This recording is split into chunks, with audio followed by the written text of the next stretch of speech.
If I was going with a bunch of young men and women on a bus and we drove by a beautiful mansion, it's just a gorgeous house on top of a hill. On the other side there's the ocean.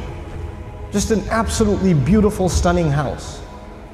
And the driveway into the house, there's a gorgeous car parked outside.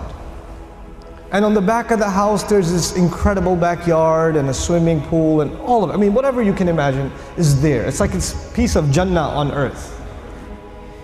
And you see the guy walking into his house. We're driving on this bus and we see this guy walking into his house. And I asked these young men and women, do you think that guy's successful? Do you think he's successful?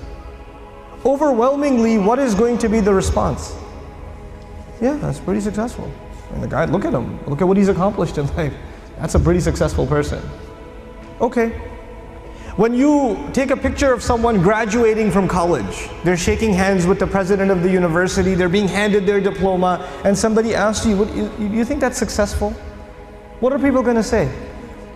You know, it's going to be Muslims and non-Muslims. Everybody's going to say that that is a kind of what? Success. When somebody gets a job, is that a kind of success? Sure. We congratulate people when they get a job. When somebody buys a house, when somebody starts a business, when somebody gets a new car, when somebody gets married, when people accomplish things in life, then we celebrate them because these are different kinds of small and big successes. Isn't that true? So the bus keeps driving and we see a man, a homeless man, who's living in a cardboard box on the street. And he looks like he's wearing clothes from a couple of years. And you don't want to go close to him because of the smell. And I ask my students, do you think that guy's successful? What do they say? They say he's not successful. Now imagine if I was riding in this bus, but in this bus there were not Muslim boys and girls, but they were Christian boys and girls, or Jewish boys and girls, or atheist boys and girls, or agnos boys and girls, or Buddhist boys and girls. And I asked them the same exact question. Do you think their answers would be the same? Yep, their answers would be the same. That's the problem. The problem is the way we think about success and the way we think about failure. For Muslims, it's supposed to be different. All human beings can see it a certain way, that's fine. They have the apparent view of success and failure. But us, Muslims, Allah has given us clearer glasses.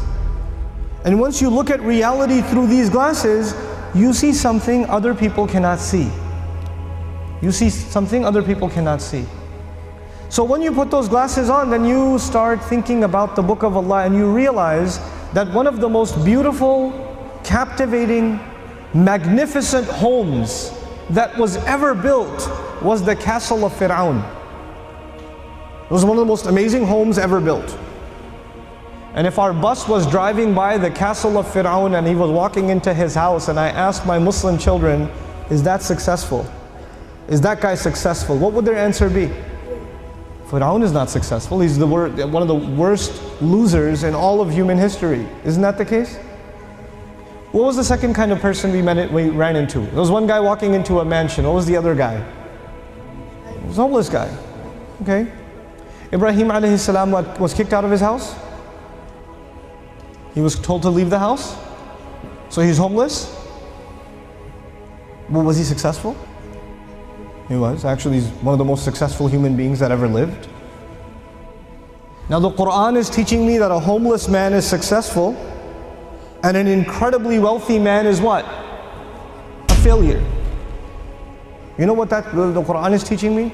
The Quran is teaching me that success has nothing to do with wealth. And failure has nothing to do with poverty. Success and failure are different concepts for us than they are for everybody else.